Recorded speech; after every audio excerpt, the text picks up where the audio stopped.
Fala pessoal, eu sou o Jonathan Henrique, seja bem-vindo à primeira aula Encontrando o Meu Chamado, segundo a Bíblia. Saiba que tudo que eu vou revelar aqui para você é algo revelado do céu, é a Bíblia, é a palavra do Senhor. Eu não preciso ser formado em psicologia, eu não preciso ser formado em psicanálise para tirar aqui da revelação do céu para o seu coração. Então, fique ligado, essa é uma aula, é a primeira aula. Fique atento para a última aula. Por quê? Na terceira aula eu vou revelar para você o que tem em comum na Bíblia, nos personagens bíblicos. Cada um dos seus personagens, profetas, juízes, reis, antes deles viverem o chamado deles. Então, antes de viver o chamado deles, acontece um ciclo. A palavra do Senhor vai dizer em Eclesiastes 3, já vamos trabalhar aí, ó. Eclesiastes 3, verso de número 15. O que acontece agora já aconteceu antes, e o que acontecerá no futuro também já aconteceu, pois Deus faz as mesmas coisas acontecerem repetidamente. Ou seja, tudo que já aconteceu vai acontecer de novo. Coisas que já aconteceram no passado vai repetir. A vida é feita de ciclos. E nós vamos pegar aqui o pulo do gato dos ciclos de quem vive o seu chamado. E nessa primeira aula, nós vamos falar sobre encontrando o meu chamado segundo a Bíblia. Na segunda aula, fique atento à data, nós iremos falar dando rumo ao chamado perdido. Sim, seu chamado. Porque hoje você vai encontrar em Cristo, você vai se encontrar, depois você vai encontrar nele seu chamado, porque ele está perdido. Você o tem, você já se posicionou, mas o seu chamado está perdido. E aqui na segunda aula nós vamos falar sobre o chamado perdido, encontrando o chamado perdido. E na terceira aula nós vamos falar como volto para o caminho do meu chamado. Então, primeira aula, identificar, se conhecer. Segunda aula, identificando o meu chamado. Terceira aula, voltando para o caminho, agora se posicionando, porque eu não quero aqui simplesmente ensinar você e não te dar o que fazer com isso, o que fazer com essa ferramenta. O que eu vou fazer com essa ferramenta, John? Eu vou te dar aqui o que você tem que fazer para conseguir voltar ao caminho do chamado que você perdeu ou você se perdeu no caminho do seu chamado, e nessa aula você vai identificar isso e viver, e ir mais além. E primeiramente, o ponto-chave aqui, editor, escreve na tela, o que você vai ter em mais profundidade com Cristo é intimidade. Sim, aqui, se você identificar o seu chamado, você vai ir mais além com intimidade. A intimidade com Cristo, que é para mim uma grande virtude, que é para nós uma grande honra. Então, eu vou levar para vocês para a tela aqui do meu PC, para vocês juntamente comigo entenderem o que é a intimidade e como identificar encontrando o caminho do meu chamado. Bora? Então bora lá, o caminho do meu chamado. Como nós iremos identificar e encontrar o caminho?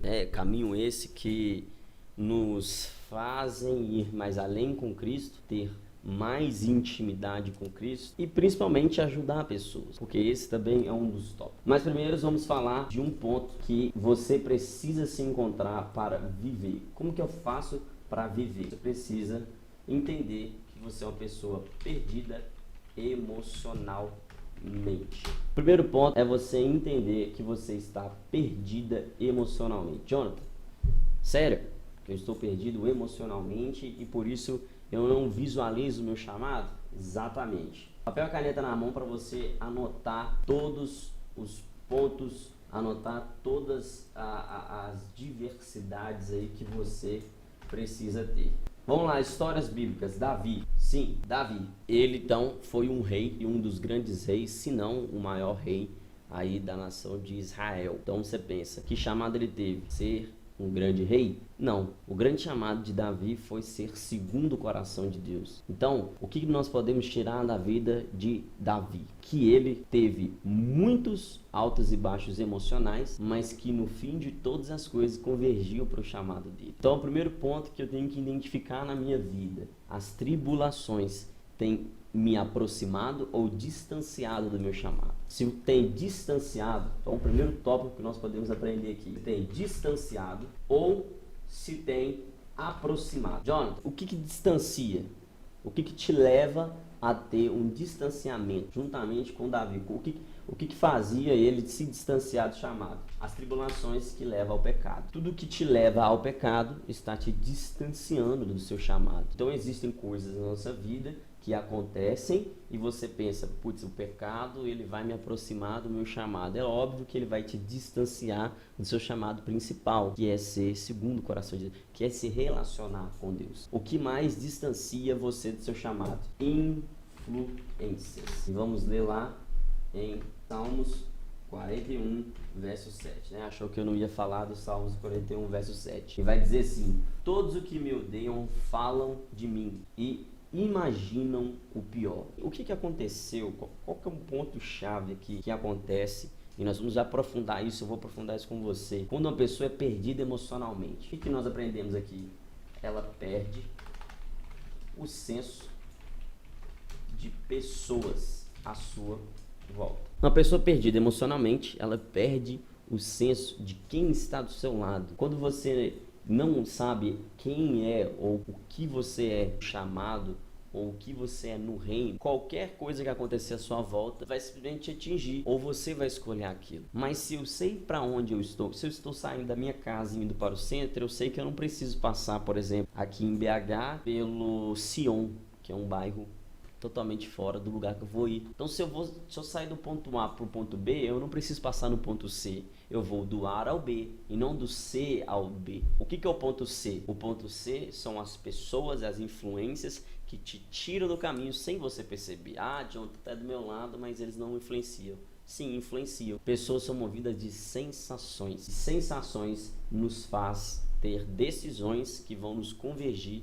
para um propósito final. Então eu tenho uma sensação e essa sensação vai fazer com que as minhas decisões converjam para ela. E o que aproxima de Deus?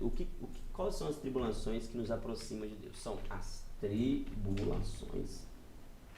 Sim, primeiro, são as tribulações nos faz aproximar de Cristo. Porque a palavra do Senhor vai dizer em Atos que as tribulações são para nos fazer aprovados, são para nos dar o reino, é através das tribulações. Então se já te disseram assim, você vai viver em paz consigo e você não vai ter aflições, Jesus ele disse, no mundo tereis aflições, mas tem de bom ânimo. As tribulações, as aflições, todos esses problemas são para nos trazer maturidade. Então o que nos aproxima, né, o que nos aproxima de Jesus, o que nos aproxima do nosso chamado é as tribulações, e desde que são exercidas de que maneira? As tribulações precisam exercer em você maturidade. Quem mais nos aproxima do nosso chamado? A adoração. Se as tribulações te faz, né, os problemas da vida e o que acontecer na sua vida te faz adorar, ou seja, orar, todas essas coisas, elas estão te aproximando para o seu propósito e para o seu chamado.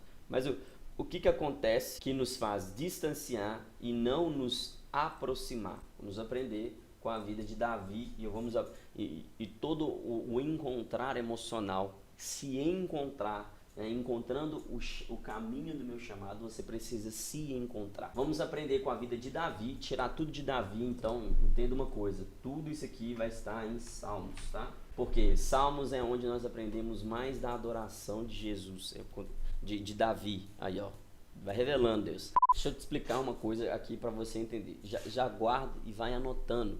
Por quê? Porque eu quero que você faça um mapa das coisas que te aproximam ou te distanciam. Na terceira aula você vai alinhar esse mapa e você vai falar assim, o que na minha vida precisa ser encaixado. Você vai olhar para esse mapa, vai fazer ele, por isso que você tem que prestar atenção na primeira e segunda aula. Lá na terceira aula você olhar e falar, olha, isso aqui faz a minha vida não andar. Porque o futuro da sua vida está na palma da sua mão. Espiritual, financeiro, familiar, emocional e sentimental. Se uma dessas áreas que compõem várias outras, mas se uma dessas estiver em falta, essa rola, né, essa bola que tem que andar e fazer você ir para frente, ela não vai.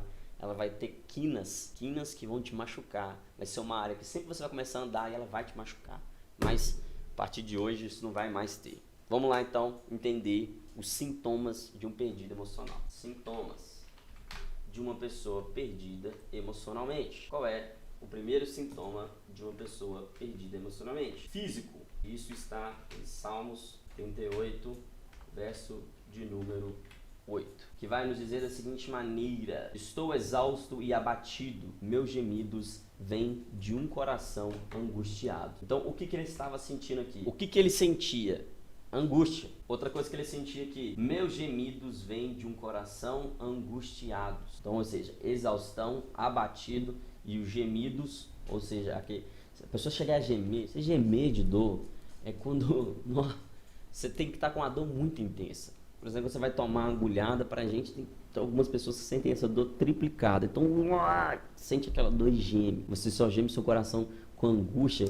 Você só geme com o coração com uma angústia muito intensa. É algo que é uma coisa que te machuca muito. E te machuca tanto que vai pro seu físico. E você já se sentiu assim, exausto e abatido por causa de um problema emocional. A angústia vem no coração, gente. Uma coisa que está no coração atingir como pode. Uma coisa do coração, uma coisa da sua mente atingir o seu corpo pelo nível muito alto de um descontrole, de um perdido emocional. Isso vai ser quebrado, isso vai ser tirado da sua vida. Mas você precisa entender que muitas vezes você levanta, faz o teste. Você levanta e acorda e vê que naquele dia você simplesmente só quer ficar sentado, sem motivo para levantar. O que é motivação? Motivação é um motivo para a ação. Se você não tem motivo para levantar, você não vai levantar. O que te faz levantar? É porque a vida diz que você precisa trabalhar, estudar e assim você aprendeu? Ou porque você sabe aonde você quer chegar? Quando não se sabe aonde você quer chegar, primeiro tópico, o primeiro sintoma de uma pessoa é a exaustão, é o abatido. Por mais que faça as coisas, o que acontece? Por mais que faz com tristeza, sem alegria, faz com tristeza, faz sem alegria, com pesar, não ama o que faz, sem amor, né, no caso, sem amor. E enfim, uma pessoa com físico abatido, ela faz tudo sem isso, com angústia, faz com um semblante triste, faz sem alegria, com um pesar, não, tudo é difícil, tudo é complicado de fazer, e sem amor. E primeiro, sem amor é a base de tudo, né? Se você não tem amor, você não vai dar nunca continuidade. Então, o primeiro sintoma, e o rei Davi, ele sentiu esse sintoma: estou exausto e abatido, meus gemidos vêm de um coração angustiado, de um coração triste, perdido. Se você ler o contexto aqui, você vai ver que ele não tinha, devido ao pecado, ele perdeu o senso. Várias vezes você vai ver o altos e baixos, mas isso é a revelação mais futura de rei Davi para a sua vida. Vamos lá, outro sintoma de uma pessoa perdida emocionalmente: exaustão e desânimo, né? Juntamente com o que nós falamos aqui, Salmos 38:3. Vamos lá, exaustão e desânimo. Isso está em Salmos SL 38, verso de número 3. Eu estava pulando aqui para vocês, que diz assim, ó: por causa da tua ira, todo o meu corpo adoece, minha saúde está arruinada por causa do meu pecado. Olha aí, o pecado que distanciou Davi, olha aqui, nós acabamos, vamos lá, distanciou o pecado, distanciou Davi do propósito dele, distanciou ele do quê? Do chamado de Deus para a vida dele. Qual foi o sintoma disso? Exaustão e desânimo. O que é a dificuldade da exaustão e do corpo físico? É o versículo 4 aqui, ó. Olha aí, ó. Vamos ler o versículo 4 aqui, ó. Minha culpa me sufoca, é um fardo pesado e insuportável. Minhas feridas infeccionaram, cheiram mal por causa da minha insensatez. Estou encurvado e atormentado, entristecido, ando o dia todo de um lado para o outro. Opa. Versículo número 6. Estou encurvado e atormentado, entristecido, ando o dia todo de um lado para o outro. Quem anda de um lado para o outro sabe para onde está indo? Qual que é o mal aqui do versículo? Qual que é um dos maus da exaustão e desânimo?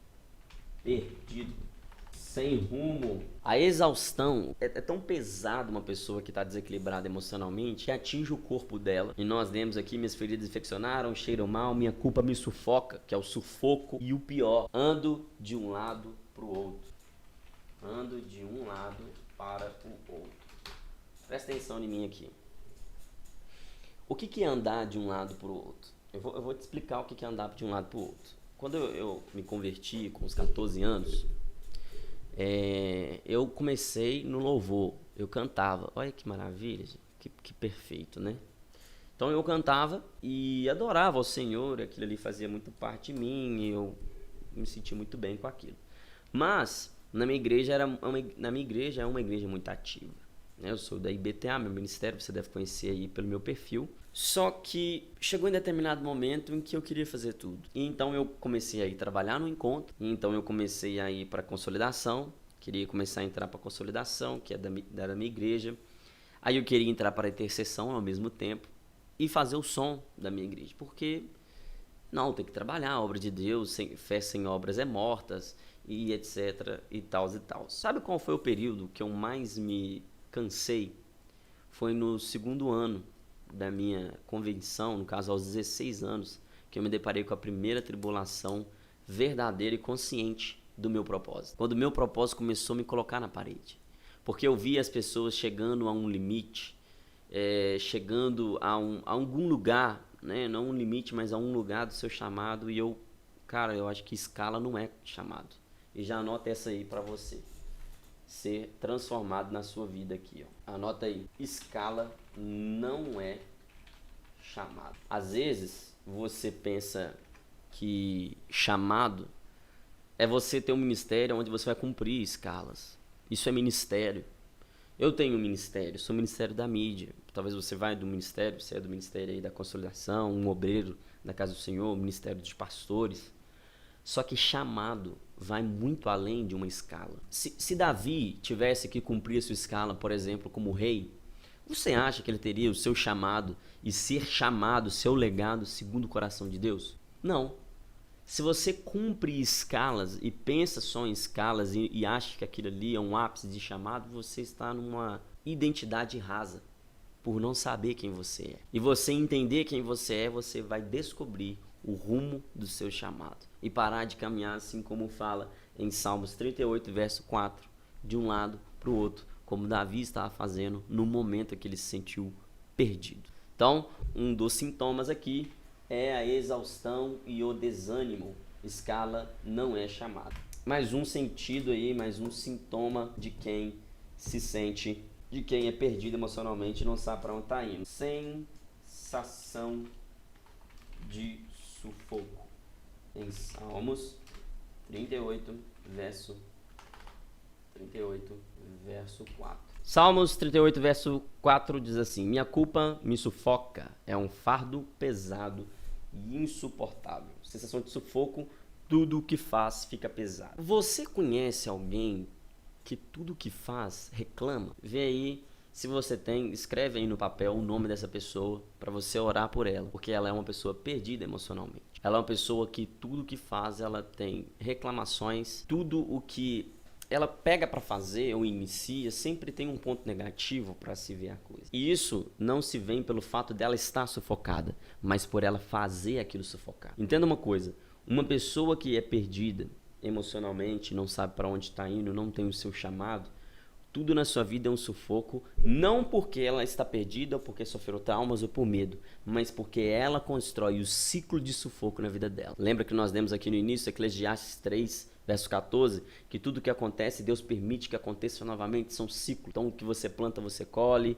e enfim, todas essas coisas, quando uma pessoa faz que a sua vida se torna sufocada, ela não tem o seu chamado em clareza. Então entenda que toda vez que você posicionar alguma coisa pessimista no seu coração, essa coisa pessimista vai construir uma situação de sufoco. Meu Deus, e agora? Quer um exemplo? Quando uma pessoa está no sufoco financeiro, que ela fala, eu não vou conseguir pagar essa conta. Uma falta de fé, lógico, mas ela fala, não vou conseguir pagar. Estou no sufoco, não vou conseguir fazer aquilo ali. Ela lembra daquilo, mas em nenhum momento ela estava sufocada. Ela que construiu na mente dela aquele sufoco, porque a situação já estava presente. A maneira como ela levou a situação que colocou ela no sufoco. Então ela não consegue dormir, não consegue ter mais vida, não tem paz. Toda vez que coloca a cabeça no travesseiro, perde o sono e etc. Essa é uma situação que você constrói, o sufoco. Tudo que faz na vida é pesado, se torna pesado. Putz, não vou conseguir. Essa situação construída por alguém desestabilizado emocionalmente. Então é um sintoma. Vamos lá. O que é? Tudo que faz é pesado ela quem constrói. Tá certo, não? Constrói uma vida sufocada. E o pior, né? Constroem. Eu tava certo aqui, constrói.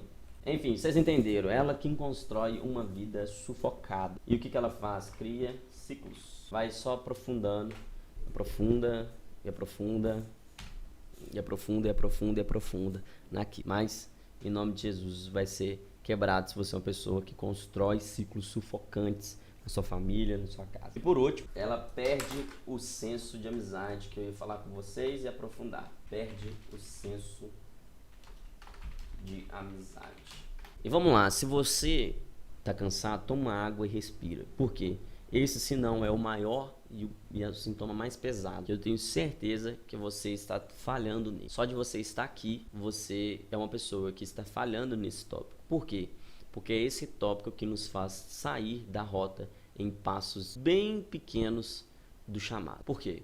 Porque as amizades constituem palavras, ações e gestos. Gestos, palavras e ações nos fazem gerar emoções, sensações que nos fazem ter decisões baseadas nelas. Então, de maneira inconsciente, ciclos se acontecem e se repetem por não estarem com as pessoas, os jeitos e as formas de pensar corretas. Então, presta muita atenção, foca aí e vem comigo. Vamos lá. Isso está em Salmos 41, versos 5 e 6. Vamos lá. Meus inimigos, porém, só falam mal de mim. Pega isso. Vem aqui comigo. Meus inimigos, porém, só falam mal de mim. Quando ele morrerá e será esquecido. Verso número 6. Visitam-me como se fossem meus amigos, mas todo o tempo reúnem calúnias contra mim e depois as espalham por aí. Vou ler de novo. Meus inimigos, porém, só falam mal de mim. Quando ele morrerá e será esquecido. Verso 6. Visitam-me como se fossem meus amigos, mas todo o tempo reúnem calúnias contra mim. Olha, visitam-me como amigos. Quem você considera amigo ou uma pessoa próxima? Alguém que talvez vá na sua casa, alguém que você compartilha e aprofunda coisas. Davi, o cara, o rei, uma grande referência, uma grande autoridade, tanto bíblica quanto na geração dele, como o rei de Israel e alguém direcionado e ungido por Deus. Quando Davi, em todos os salmos, ele vai ter altos e baixos, o que acontece? Ele tem algumas defraudações em que até os inimigos dele se aproximam dele. Cara, os inimigos aqui é nítido de ver que se alguém fala, junta-se para falar mal, e aqui, assim como nós lemos também, se não me engano, em Salmos 38, verso 4 ou verso 3, que os inimigos dele falam mal dele e se aproximam. Inimigos, ele não está dizendo a alguém, um reino, ele está dizendo literalmente as pessoas ao seu redor. Vamos lá, Salmos 1. Feliz aquele que não segue o conselho dos perversos, não se detém no caminho dos pecadores, nem se ajunta à roda dos escarnecedores. Feliz aquele que não segue o caminho do perverso. Escarnecedores, o caminho do pecado, só entende o pecado quem sabe dele. Do contrário, você é um ímpio, você é alguém que não conhece, que simplesmente não sabe que aquilo era pecado. Eu estava ajudando um rapaz e ele falou assim, olha, você acredita que eu nasci na igreja, fui apresentado na igreja, mas eu aprendi que se fazer sexo antes do casamento, para mim, podia se você namorasse e não só depois que casasse. Eu falei, olha, mas a Bíblia é nítida que é só depois, geralmente todo mundo nasce sabendo. Ele falou, pois é, eu não sabia, para mim namorar já podia. Você entende que o pecador, o escarnecedor, a pessoa que vive pelo pecado, ela sabe, a pessoa que entende o pecado, ela sabe dele e mesmo assim o pratica. É dessas pessoas que Davi está falando. Não tenha medo das pessoas que é ímpia, não tenha medo de assentar às voltas das pessoas que bebem, não, seja ali a luz. Lógico que você não vai sentar e compactuar com a deles, é óbvio, não precisa nem aprofundar nisso, chamado evangelístico, se for isso, lógico que você vai ter todo o direcionamento de Deus, como Paulo se fez de tolo para ganhar os tolos e o afins, não se fazer de pecador para ganhar pecador, de forma alguma. Mas os escarnecedores são as pessoas que sabem da verdade, mas não decidem viver por elas. As pessoas que sabem o caminho da vida e mesmo assim não agem com elas. Conhecem os princípios, mas mesmo assim não os seguem. Essas são as pessoas que você precisa temer, porque elas sim têm o poder de te influenciar por você deixar ela do lado, por achar que ela é crente ou por achar que ela está vivendo o propósito de Deus na vida dela. Ela fala para você seguir, mas ela mesma não segue. Essas pessoas são as pessoas que te conduzem para mais distante. Então, o primeiro tópico de um dos sintomas do que você precisa fazer é avalie suas amizades. Avalie suas referências. Avalie, porque essas são as pessoas que vão te conduzir. Se você tem um chamado profético, ande com pessoas que têm um chamado profético. Se você tem um chamado evangelístico, colhe com pessoas que têm um chamado evangelístico. Se você tem um chamado e você entende que ele é maior e ele é forte na sua vida, não ande com as pessoas que não querem nada, que nem ministério participa, que não tem atuação, que chama para o monte e não vai. Isso em grosso modo de falar, mas a forma natural e sutil de ser é analise se essas pessoas estão na mesma visão que você. Beleza? Se você tem esses sintomas e agora entende que as tribulações ou de que toda a sua vida está perdida e esses sintomas bateu, ou se algum desses bateu, você precisa agora analisar se eles têm se distanciado, te feito a levar a pecar, a influência, que é a questão das amizades também, ou se tem aproximado de Deus. Se você está no aproximado, mas mesmo assim necessita urgentemente de alinhar e encontrar o seu chamado, agora eu preciso te dizer, tanto para você que está no distanciado, tanto para você que está no próximo, você necessita de aceitar que está perdido e precisa de ajuda. Você não sabe seu chamado, você sabe que tem coisas que tem te levado ao pecado, sabe que está passando por tribulações, mas você entra e sai, e aqui é até um dos propósitos aqui, ó, entra e sai de tribulações, provas, mas não chega a lugar nenhum. E é um dos sintomas também, um subsintoma de quem entra e sai. Davi entra e saiu algumas vezes em tribulações que não fez ele chegar a lugar nenhum. Literalmente, por exemplo, a tribulação lá que ele passou com a mulher. Ele matou o esposo, aquela mulher, porque ele queria ficar com ele. Ele teve uma sensação, queria chegar ao fim daquela sensação, que era o pecado. Matou o cara, colocou em frente de guerra. E tudo isso fez crescer nele simplesmente um egocentrismo e não chegou a lugar nenhum. Entrou na tribulação que não precisava ter entrado. Até José também, mas isso é só para os fortes, depois vocês pegam essa. Vamos lá, você precisa aceitar que tá perdido. Jonathan, onde que tá isso então? Me fala aí. Vamos lá, Salmos 38, verso 6. Estou encurvado e atormentado, entristecido, ando o dia todo de um lado para o outro. Ele primeiramente falou que está perdido aqui. Né? Olha, estou encurvado. Deus, eu estou encurvado e atormentado, estou inquieto, entristecido, estou triste, depressão. Ando o dia todo de um lado para o outro, não sei aonde eu estou caminhando. Entenda que você precisa aceitar. Aceite e viva sua luz. Entenda uma coisa, santo não é quem sempre vive em santidade. Aí você coloca aí, ó, santo é quem sempre,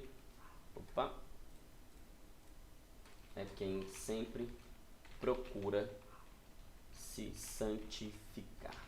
Santo não é aquele que sempre vive em santidade. Santo é aquela pessoa que sempre procura se santificar. A palavra santidade, ela tem, né? Eu acho que o português ele tem que traduzir para você entender, mas ela é uma palavra que representa ação, não é santo, tipo ponto.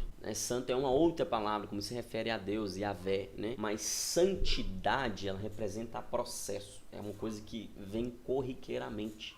E você precisa entrar num processo de santidade. Por quê? A santidade nos torna puro, santo. Puro, limpo. Qual a diferença de uma água, por exemplo, um pouquinho no exemplo da água. Santo, água. Qual a diferença da água pura para a água limpa? Correto? Vou até pôr aqui para vocês. Copo d'água. Aqui, ó. Vamos pegar essa aqui, por exemplo. Aqui, ó, vamos pôr essa aqui, que essa aqui tá bonita, para vocês verem. Me diga uma coisa. Esse copo d'água aí que você tá vendo. Esse copo d'água, ele tá puro É uma água pura ou uma água limpa? Escreve aí para você no seu papel. É uma água pura ou uma água limpa? Esse mesmo copo d'água, ele pode ser, a gente olha e fala, é uma água limpa. Eu posso dizer, eu olho para ele e falo, olha, essa água é uma água limpa. Mas eu não posso dizer que é uma água pura. Porque se eu jogar um sal, um pouquinho de sal ali, um pouquinho de sal é o suficiente para destruir aquela água, você não conseguir nem mais beber ela. Então agora ela não vai ser mais uma água pura. Talvez tenha cloro ali que você não tá vendo e ela não é uma água pura. Ela tem duas substâncias dentro dela. Nem sempre um coração limpo significa que é um coração puro. Coração limpo seria sua vida ir bem. Você, graças a Deus, não tem nenhum desses sintomas, mas dentro de você não existe pureza, não existe uma unidade só.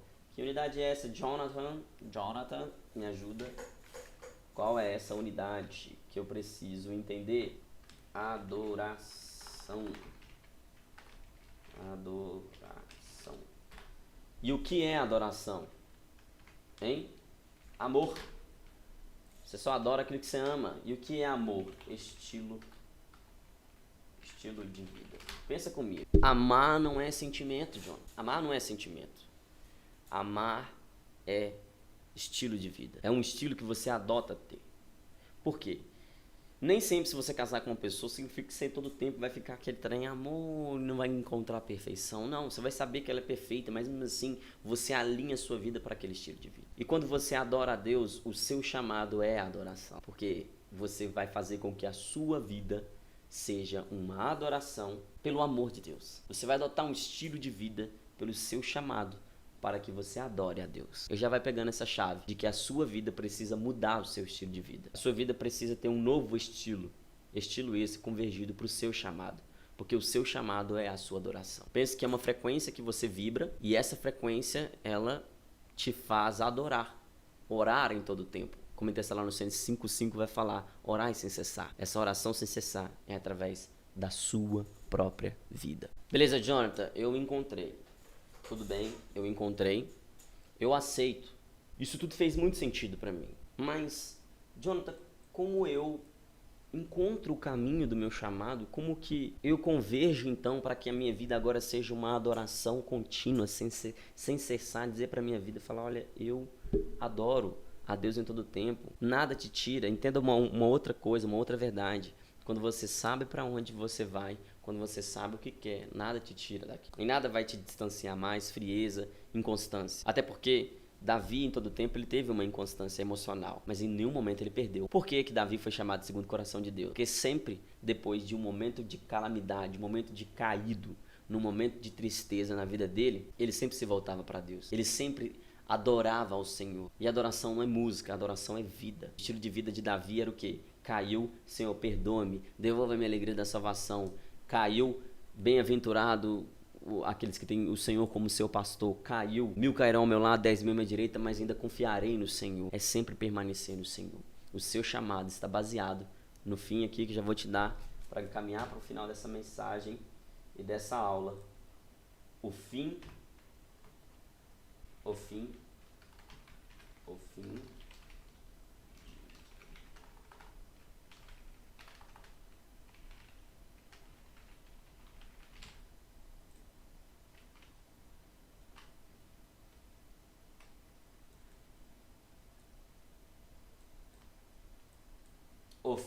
de um perdido emocional. Qual é o fim de uma pessoa perdida emocionalmente? É um processo. Qual processo? Intimidade. Qual momento eu saio de um estado perdido emocional e entro agora num estado de alguém que se encontrou?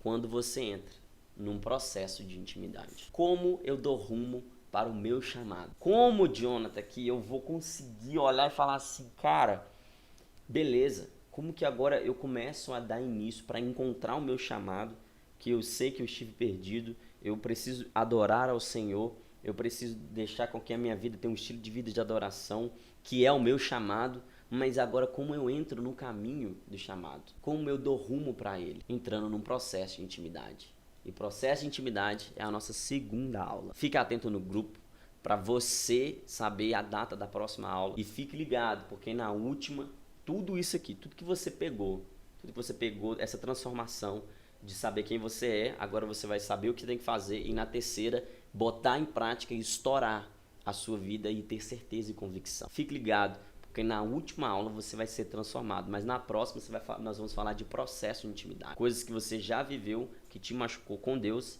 coisas que você precisa começar a adotar para viver e um novo processo de entrar nele. E o que é o processo da intimidade, que é muito além do que você imagina. Sem contar que você vai mais longe com Deus e muito mais profundo. Amém? Eu fico por aqui e te espero na segunda aula.